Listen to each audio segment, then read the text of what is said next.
Norris, you have the, we're live now. Senator Norris, you have the. I do. Okay. I also, and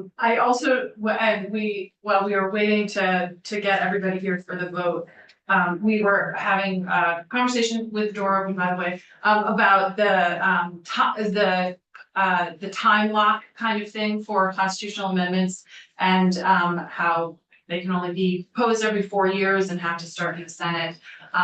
And that Vermont is one of the most rigorous processes and most difficult states to amend the Constitution. So it's not a process that anybody takes lightly. But I think unless there are any other questions or things to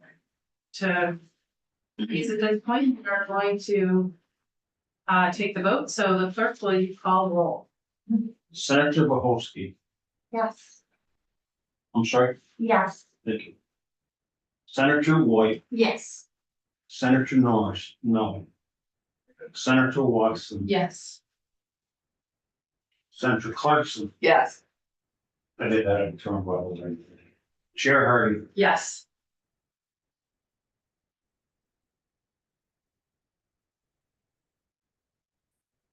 five, 1-0. And I'll be the reporter. I think I got that down already. All right. All right. Thanks, everybody. We're gonna thank you very much, Tim, for all of your work. It's really appreciated. Both you and me have been just in office, so thank you very much. Glad to help. And again, if there's any other questions that come up for the impeachment, other constitutional amendment process, always happy to speak more time. Okay, awesome. Thank you. I'm sure we will pick you up on that. Now, this is our first one of the session here. Does the lady need to see this first? I just bring it up to the secretary's office. Do you need it? If you bring this. Yeah, I have to bring it because I'm the reporter. Okay. But I think John is gonna come down and get it probably. I could go back to support fees or. My apologies. Yeah. Yeah, I was asked to testify. My apologies. Okay. All right, we have our next bill. Next thing is S55, and we have Tucker with us. If you want to come up, Tucker. We have a new draft. Thank you. Tucker. After we end this part of our discussion, with you in a moment to hold. Okay. And there's We have a new draft. Did we agree to issue things in the new draft? I haven't realized we have another draft for consideration, for conversation, Enjoy. I'm sorry, it was a short timeline, I'm sorry. Well, It is to be continued. here we are. Yeah, I mean, it's Yeah, for that's okay. conversation only, and it's based on what our conversation was last week about what we wanted to see. We just got the final draft and over lunch. So I didn't have time to share with all of you on that. My apologies. It's felt like a chaotic day, but why don't you take us through the draft? It's strike all, so just go through the whole thing, not just changes. Good afternoon. For the record, Tucker Anderson, Legislative Counsel. You have in front of you the committee strike all amendment to S55. All of the components here are based on the discussions that you had with interested parties last week. I'll walk through each of the sections and happy to engage in robust discussion. Open meeting law. Section 1 amends 1 VSA section 310, which is the definition section for the open meeting law. You'll see that there is a new subdivision 1, which defines advisory body to mean a public body that does not have supervision, control, or jurisdiction over legislative, quasi-judicial, tax, or budgetary matters. You will notice a few things about this definition. First, it maintains that these bodies are public bodies, which is already a defined term in this particular section.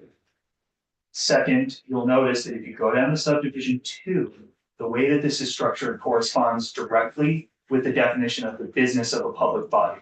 using the term supervision, control, or jurisdiction.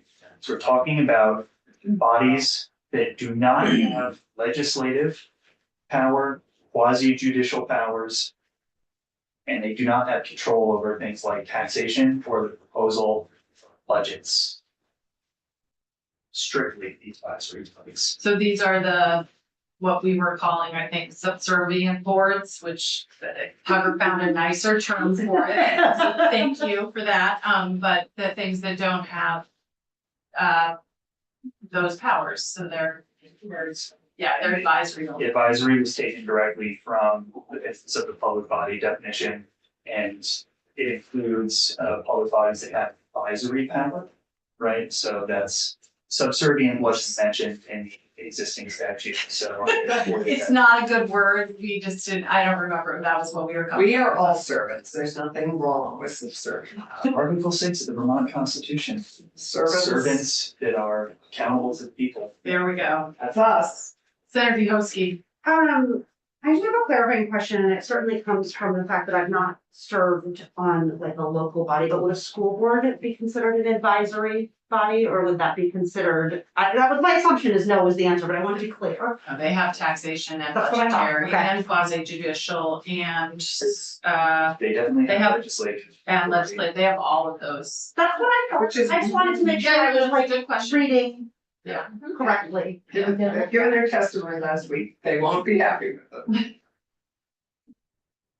So moving through to page 2, these are all reorganization amendments here. The subdivision numbers are just changing.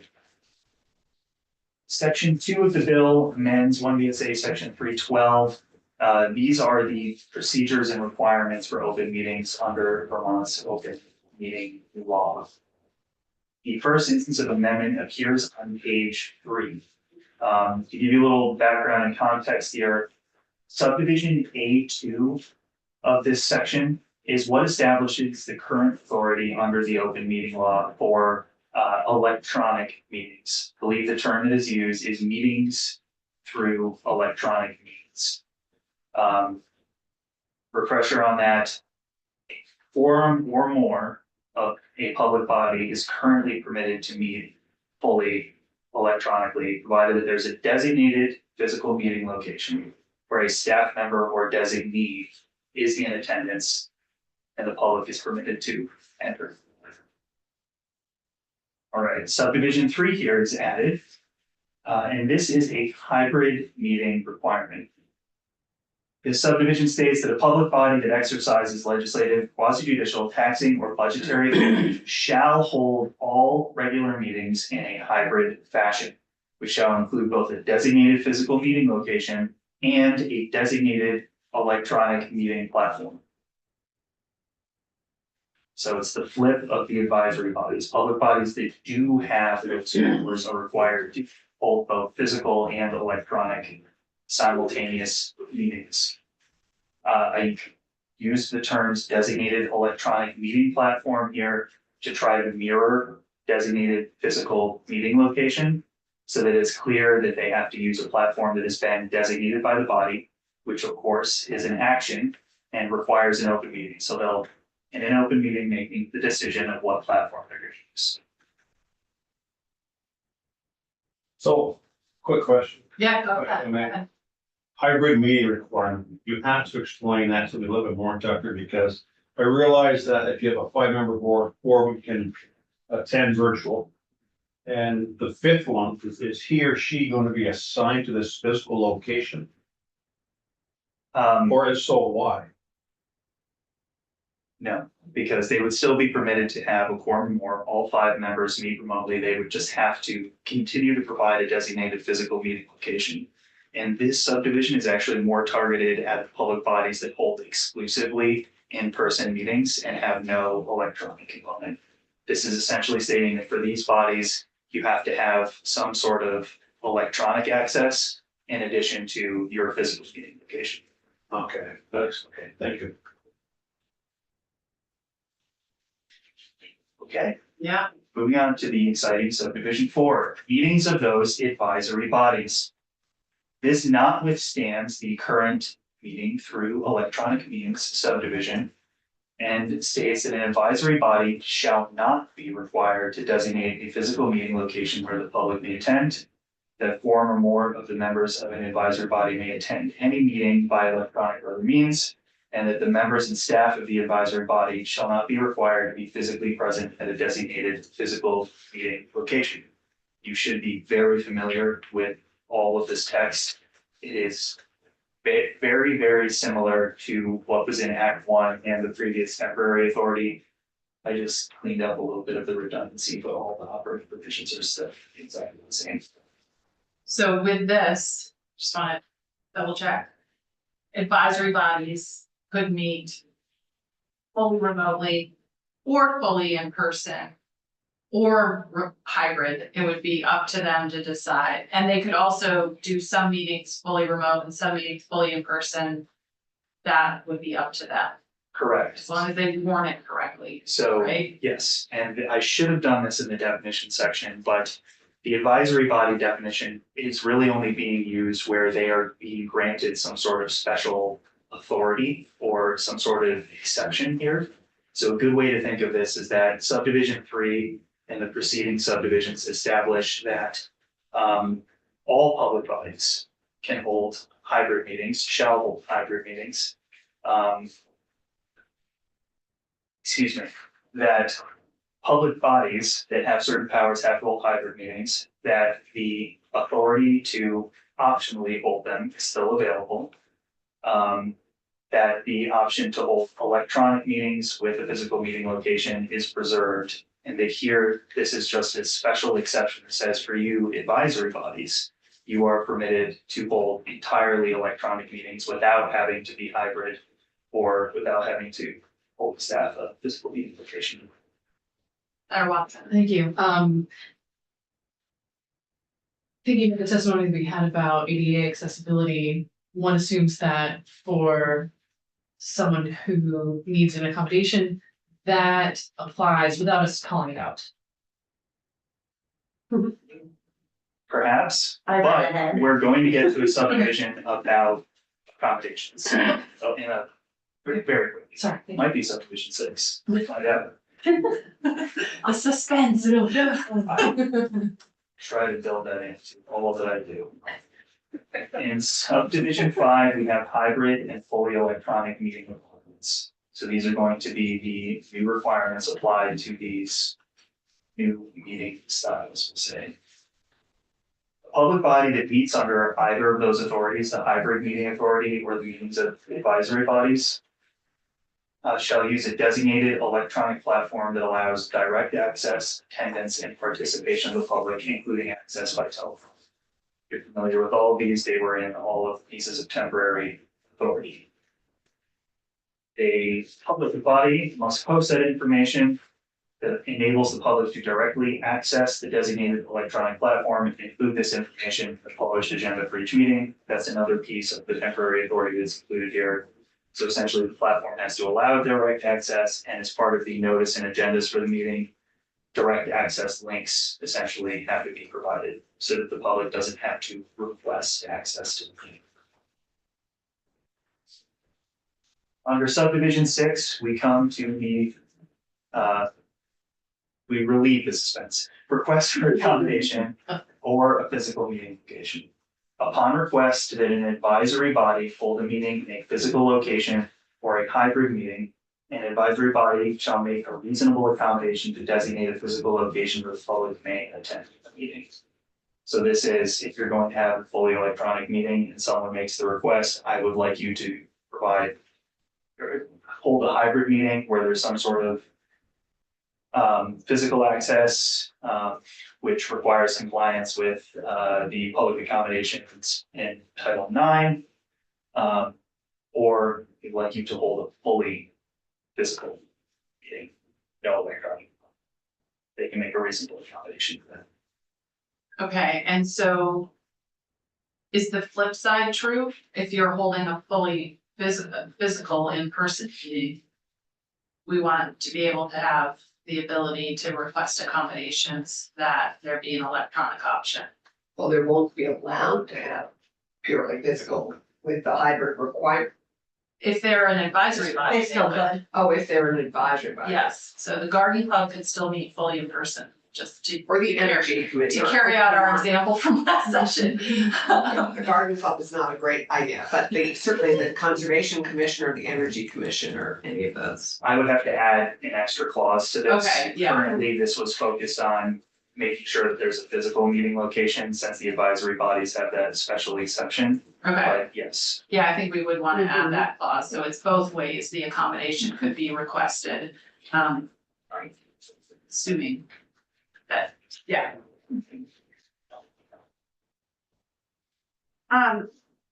I had not really a question, about subsection 5. And I know, Tucker, I've asked you this a lot, because it's kind of come up in my community a lot. I'm wondering if we can clarify in there, or if there's a way to clarify that direct access, attendance, and participation for the public is for the entirety of the meeting and not just for public comment. Oh, right, given the problems we had in Essex. Yes. Ah, yes. Where It's, would that be in the bill? it's on page 3, subsection 5, down at the bottom. It says hybrid and fully electronic meeting requirements. A public body meeting under subdivision 3 or 4 of this subsection shall use designated electronic platform that allows the direct access, attendance, and participation of the public. I want to add right in there that it's for the whole meeting. tinker with it, but it might be something along the lines of for the duration of the meeting. Except for executive. Yes. Yeah, I was just gonna say. Yes, I thought of that too. Yeah, okay, cool.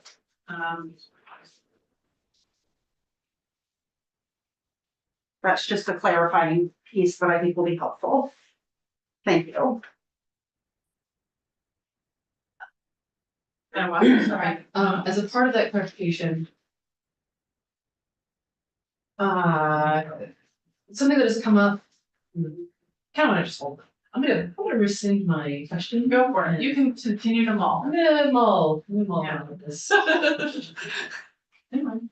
As long as some fabulous cider is mulled and shared. Or Blue Vine is also. Oh, I love the. Yeah, what I said. Mhm.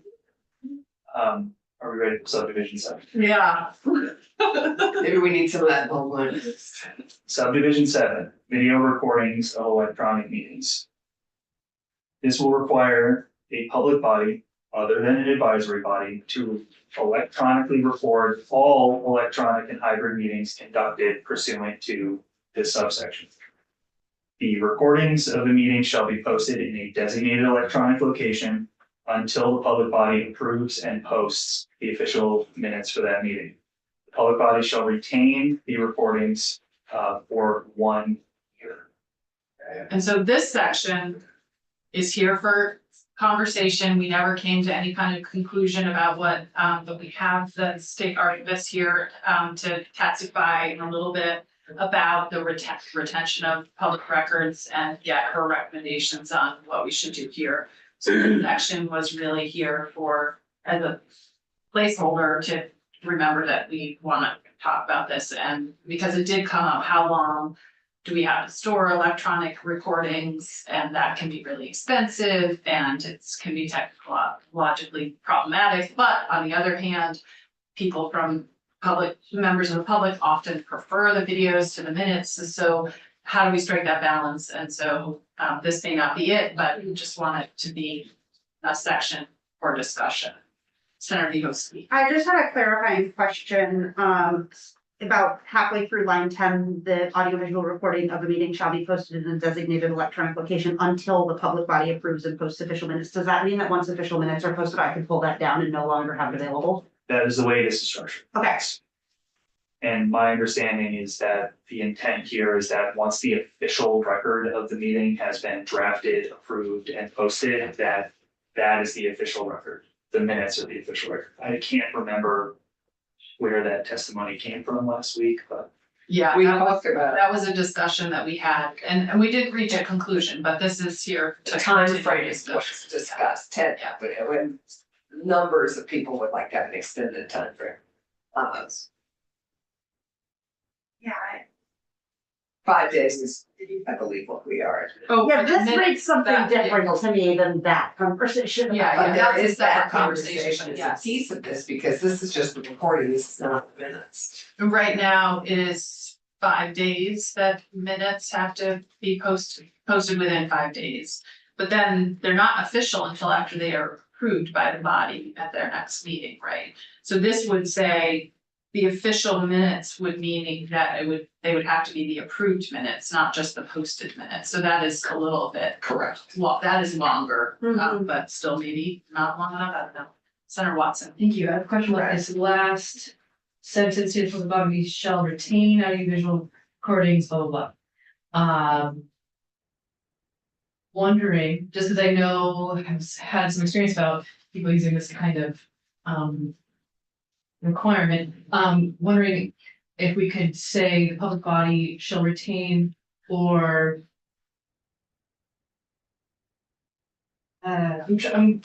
something like cause to be retained or ensure that it is retained somewhere. And the reason I say that is because we have caught, I've been in bodies that have caught flack for the municipality itself not owning or being the owners of the file, but it was available on Orca. Does that Yeah, and make we, sense? yeah, and we talked about this last time about whether or not posting it on YouTube is sufficient, and I think let's hold this thought Okay. until we get a little bit more testimony. That's right. On public records retention requirements and recommendations. That's why Tanya's here. Yeah. So, but I hear you. Okay. That's a flag that I am interested in. Yes, Yeah, it's because who records the meeting? It's Right. that was for you anyway. It was, and I recall. and storing data is it's expensive, right, and then multiple copies of various organizations storing it seems, yeah, and so. Right, all right, we will continue this conversation, so Tucker, carry on. Moving into an entirely different section altogether. One VSA, section 312A. If you recall, this is the most recent addition to the open meeting law, and this was the exemption from the designated physical meeting location requirements during declared states of emergency. What has been added here is a new term, local incident. So to kind of cover the structure of how 312A is set up, when a physical meeting location of a public body has been affected by a hazard, which is a defined term in Title 20 and is the basis for a declared state of emergency. So think of things like natural disasters and chemical spills or public health emergencies like COVID. We have a declared state of emergency. This kicks in for public bodies that are affected by that hazard. And it could be a local incident, like an ice storm that only affects that county. Only if there is a declared state of emergency associated with that local incident. Wait, so local incident is only during a state of emergency? Yeah, this I is thought- what we were talking about. Okay, I'd like to pin this for discussion, Yeah, because I yeah. actually think we should allow. I think the key Local. here is to try to figure out how to allow a local incident that is truly local without having that be Declared potentially state. abused, Mhm. because Right, well, we you just could have just be like, oh, well, the weather's not so great. We're gonna hold a remote only meeting or an in-person only meeting or whatever. Mhm. So there needs to be guardrails, I feel, Yeah. like, I do but too. having a declared state of emergency at the state level seems too excessive, because there could be a blizzard in Addison County. Addison County that's not happening in Chittenden County, or whatever. So I think if we vest that with a responsible body, like the town manager, the chair of the select, board, I think we could vest that responsibility with a officer and or manager of a town. I mean, I think we can solve that problem. I don't think that's insolvable. So perhaps for purposes of the conversation starter here, the way that this is drafted, we'll thread that Maybe. tension perfectly for you all to carry on your discussions here. Should I? Okay, So first, for purposes of the definition of what an affected public body is, there's amendment in subdivision A1A that states that the regular meeting location, again, this is part of the definition of who's affected by this, is located in an area affected by a hazard or local incident. That's the new term here, local incident. And they cannot meet in a designated physical meeting location due to declared state of emergency or local incident. So the so same. it's a or. Same criteria here, right? It has to have been in an area affected by the local incident and the physical meeting location, they can't meet it because of Of the local the incident, local incident. right? Subdivision 3 is added to define what a local incident is. This is again, just a platform for your discussions about what is appropriate and to make policy choices here. So it starts with weather event, public health emergency, public safety threat, loss of power or telecommunication services, or similar event that directly impedes the ability of the public body to hold a meeting electronically or in a designated physical meeting location. Okay, just to make sure I understand, the local incident could happen without a declared state of Yeah. emergency. Oh, okay, so That's that's, the whole okay, that's what I was confused, that's what I thought when we did the draft, but then something you said confused me. So it could be a declared state of emergency, or it could be a local incident, either one could kick in the ability to have an exception. I made a little bit of a mistake with the walkthrough here, which was that I Tarantino'd a little bit. I started to get into the new text. Ever And Tarantino, then I took a step back and said, I should probably provide some background about what exists now and what. yeah, confused So me. my- All What right, exists all right. now is it has to be a statewide declaration of Okay, so emergency. this was the attempt to get at the blizzard in Addison County that just is there. Or the gun threats we heard about. Or, yeah, frankly, threats, public safety like that, that might be specific to the building itself or the loss of internet. Senator Watson. So do we need the other guardrail then to say who is declaring that there's a local? We can discuss. Yeah, I think we have to fine tune local incidents a little bit. Yes, well, Oh, yes, that's to discuss that, Yes, yes, okay. down, Yep. to balance emergency. Who with- can declare. with- Yeah, Or, yeah, and I okay. don't think that's hard. And we'll get testimony on all of this. And also to remember that these provisions apply to state boards as well. And we have some state board people in the room and will be testifying. So, carry on. All right, so moving into subsection B, this notwithstands the physical meeting location requirements. And in that underlying provision, A3, that's the hybrid meeting requirement. And allows during a local incident, we have to add a junction in there, or declared state of emergency. And you're familiar with these, that a forum or more can attend via electronic means without the designated physical meeting location. That they are not required to be physically present at the physical meeting location. And finally, that they may post any meeting agenda or notice into publicly accessible designated electronic institutions. This is the same as what we have right now. Subsection C, this is new, on top of page 6. Notwithstanding that hybrid meeting requirement, during a local incident that impedes an affected public body's ability to hold a meeting by electronic means, the public body may hold a meeting exclusively at a designated physical meeting location. So this corresponds directly with one of the local incident definitions that included the loss of power or telecommunication services. That bodies that have to have the hybrid meetings under this bill will not be required to suppose cancel the meeting because they can't fulfill their duty to have the electronic portion. Right, exactly. This is the flip side. Right, exactly. And we did just see this. I mean, there were parts of the state that were without power and internet for days. And we Tuesday need through our Sunday. public bodies to be able to continue to meet, and they can do it old school. As Dick said to me this morning, as we were waiting to start Yes. that meeting, he said, 5 years ago, we could have just done it. Yeah, I mean, yes. Yes. All right, the new subsection D, formerly subsection C. Page 6, this adds a new duty for these public bodies, affected public bodies, when they're gonna be holding either fully electronic or fully in-person meetings. That they must post a notice that the meeting will be held exclusively in a designated physical meeting location or through electronic means. So in advance of the meeting, they have to post a notice.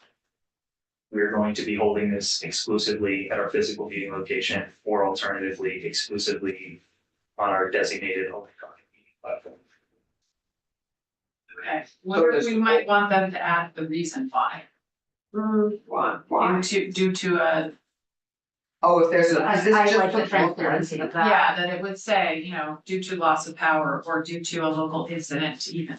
Oh, is Maybe it just says due to a local incident or, I like a little bit more transparency just in terms of as we're thinking about not abusing this power. the one issue that I think with that is if there is some kind of threat.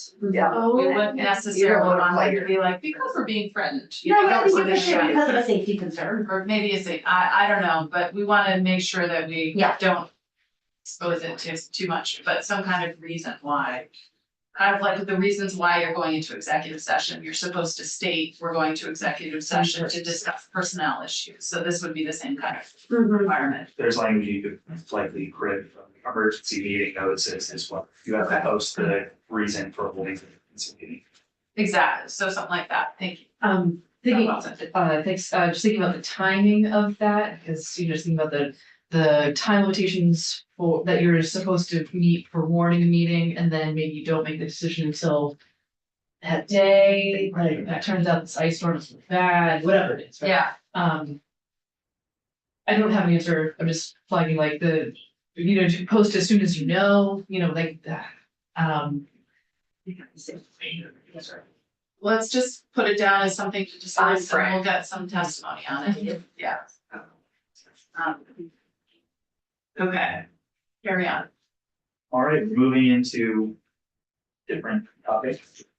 On page 7, section 4, amendment 17 VSA, section 2640, which is the annual meeting statute for municipalities. Okay, before you go into this, because I don't want people to freak out, we didn't come up with a specific language for this last time. We didn't talk. We didn't talk about annual, meeting, but it was referred to particularly in our conversation about accessibility. So this is here for discussion. It is not because this is how I think it should be, but I want to make sure that we are gonna have annual town meetings are public meetings and they are different than other public meetings, but they're still public meetings and we need to have that conversation about how this would impact them. And it's not just town meetings, it's all public bodies.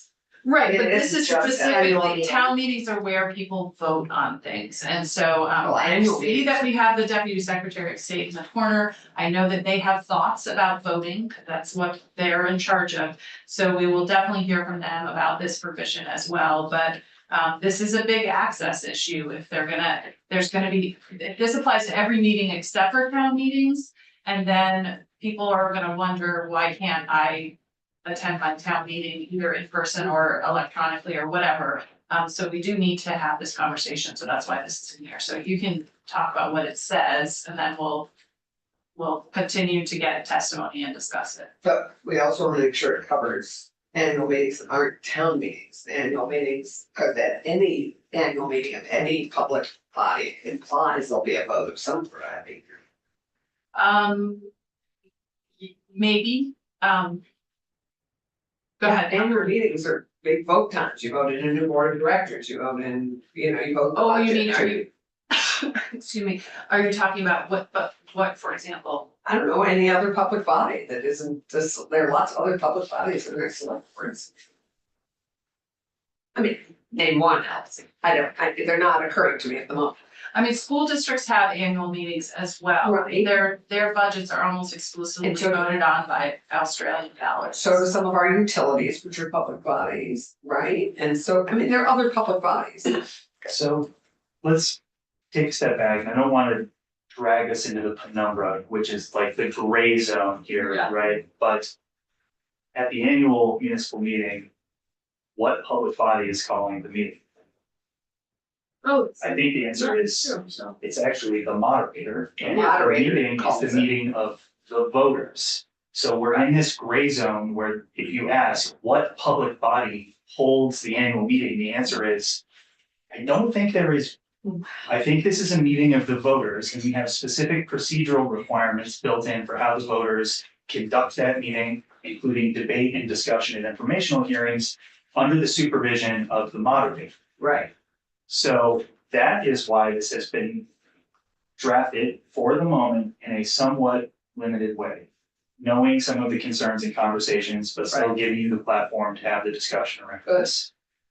In subsection B, which is where we're working within this particular section, this is the authority for municipalities to start their annual meetings in the 3 days preceding the first Tuesday in March for purposes of discussing the business at the meeting and holding any vote that is not required to be by ballot, either Australian ballot issues or by ballot elsewhere in law. And specifically required to be voted on the first Tuesday in March.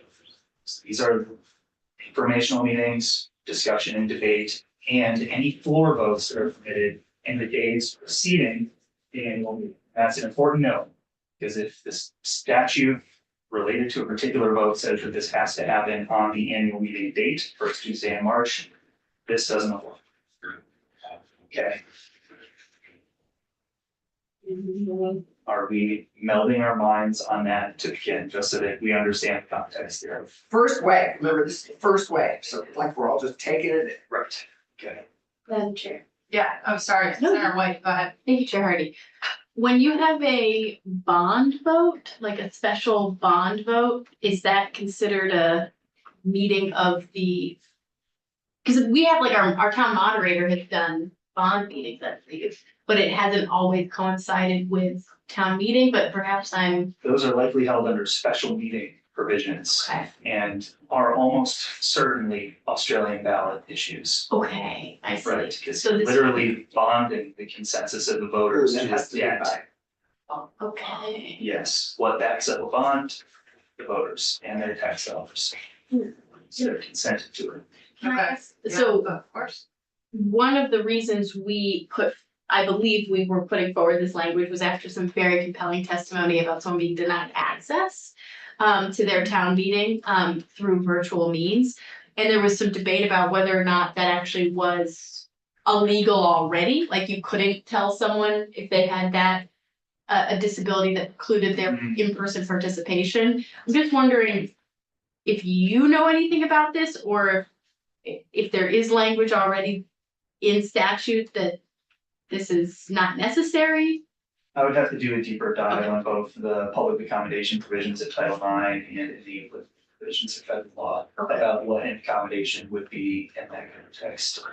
And again, because we have, absentee ballot provisions, this is only gonna apply, or at least your question would seem to only apply to those viva voce in person, let's vote from the floor votes. Yeah, and Yeah. because that's what's happened in a couple of cases. We've all been copied on various emails about somebody being denied electronic access to voting on their town budget, which happens as an in-person vote. And so that's one of the things that we were trying to address is that those votes, how do we accommodate somebody during those votes? And definitely we'll hear from the Secretary of State on this and others, some town moderators and the like, but that's what we're trying to address, I think, at least in parts. Yeah, so the reason I bring it up is if you found, oh, actually, the truth of the matter is they cannot be denied. Or that is going against something, this would feel, I actually kind of like the way this is framed up, but if it's unnecessary to resolving the problem that was described to us by the person who gave testimony, I would feel less, I just don't want to lose that if we end up not going forward with this particular section. Yeah, and I think a lot of it is what is the definition of a reasonable accommodation and how do you define that in the context of a town meeting vote? But did I hear you correctly? And I was distracted because I was looking for something, but this only applies to meetings that are prior to town meeting day and not on The 3 town days meeting? prior. Right, and for any matter that is not required to be voted on town meeting day, or that is required to be conducted by Australian ballot. Oh, I see. So if it's required to be voted on town meeting day in this, okay, so we might wanna broaden that up. So, okay, so this is all to discuss. So subdivision, I, Oh, sorry, yeah, sorry, Connie, go two ahead. questions, one, maybe, the definition of reasonable accommodation, that's federal law, isn't it, under the ADA, okay, that's what I thought. In terms of, cause I know, Chair Hardy, you brought up last time, you know, some towns that really hold to their in-person town meeting day. Is there anything preventing us from creating the allowance for a proxy voter, someone who I have said, these are the things that are gonna vote. I've signed some sort of affidavit saying that they're gonna show up and do it for me. Do we allow that? I don't know if we do, but like, I it's don't. as a reasonable accommodation, if I'm saying I can't physically get to my town meeting, but this is Bob, and I trust Bob is gonna do what I asked him to do and show up and vote for me. Is there anything preventing us from creating that type of accommodation access? But we sort of. I have think that people that who goes have down stayed. another route that I'm not sure we wanna Okay, take on in this bill. That's I a think big that's really issue. a big issue, That's so. a, yeah, that's our veteran, those are our people working abroad, those are our military, those are our. I mean, I We wanna already include make as it. many people as possible, I Let's just. not go down this rabbit hole fully right now, cause I think it's, It's a rabbit. but I do think we need to explore a little bit more about access and voting at town meetings. And so let's just hold this discussion till we get some more testimony. And then we'll see if we can work out something that we're all comfortable with. But just to clarify, this is for the 3 days prior, which is when most informational meetings occur, which some of us still like to think of as town meetings. And then, but not for the actual voting, okay? correct, although they're, under these terms, the business that is transacted at this meeting they're permitted to do voice voting on issues as well. So as long as it's a vote, again, that is not required to be held on the first Tuesday in March, and that is not required to be held by Australian ballot, they are permitted to transact those business items in these preceding days. Okay. Alright, we're gonna put a pin in this one. Getting it, subdivision 2, just so that you know the words on the page at the moment. So for these meetings, they shall be conducted as hybrid meetings pursuant to 1 VSA section 312, so what we covered earlier. And that hybrid meeting shall be held using an electronic platform that allows the voters of the municipality to vote on any business put before the voters during the meeting. So that highlighted clause, I highlighted to call it out as this is a starting point. The terminology may not be precisely accurate here. I'm cribbing from what exists currently in subsection B. And also to flag that this is something that the committee has heard about and discussed in the past with difficulty with electronic voting platforms and implementing them. Sorry, just a little chuckle there. So. If you are ready to move on to section 5. Oh my God, Best practices for electronic, hybrid, and in-person meetings. we like this. This requires the Secretary of State in consultation with VLCT and the VSBA to adopt and publish best practices guidelines for electronic, hybrid, and in-person meetings of the bodies. There's a lot of stakes, I guess, the second. Yeah, I mean, so when I was talking with Tucker about this, it seemed to me that VLCT, which already has a kind of Yeah, nice yeah. little thing kit they send us. And VSBA are obvious for the local meetings. I didn't know besides the Secretary of State who would be obvious for the state meetings, so it seemed to me that that would be the obvious entity for the state meeting, so that's why Yeah, these will be our listed. But if there are others, we'll hear that in testimony.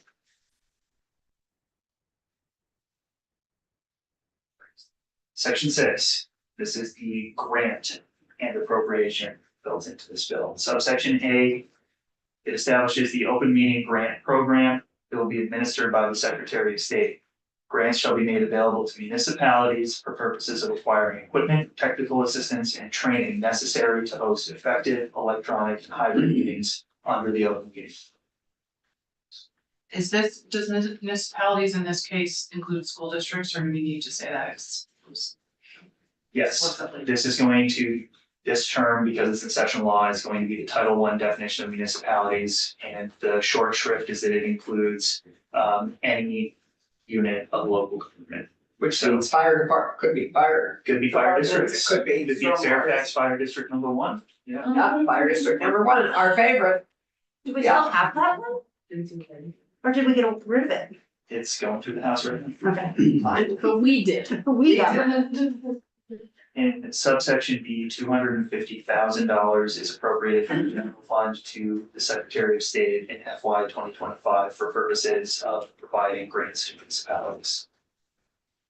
Is that number just a placeholder number or do we, okay. It's like you could read my mind. I just made it up. Okay, I wanted to know where it came from and I realized that wasn't a question for you, it was a question for you. Perfect. Sorry, I didn't eat lunch and I was getting hungry, so I needed to eat. I never eat lunch until I get in here, so you know, I never apologize. I know. This is like our life here in the building. Sorry, public, but there we are. All right, What we can- Tucker, thank you for taking us through this. Are there any questions for him before we let him leave the table? Okay, this was really helpful to have at least feel like we're moving forward with this draft. So I'm sorry I didn't get it to you all beforehand, but we'll try next time to do that. But we're gonna start with our witnesses. I'm sorry, we were supposed to have a break, but if you need a break, please, I'm sorry, you guys. I have a meeting Sorry, at the end of the day. Tucker, So, bye, Tucker. oh, yes, yes, Break. the answer is yes. We just put it out in the clock. Yes, I have one. We spy on you, we were watching. Yes. Okay. Tucker, are you disappearing? We will take a 10-minute break. Please be back on time. I'm sorry to the witnesses, 10 minutes. Please be back on time so we can get started and finish in time.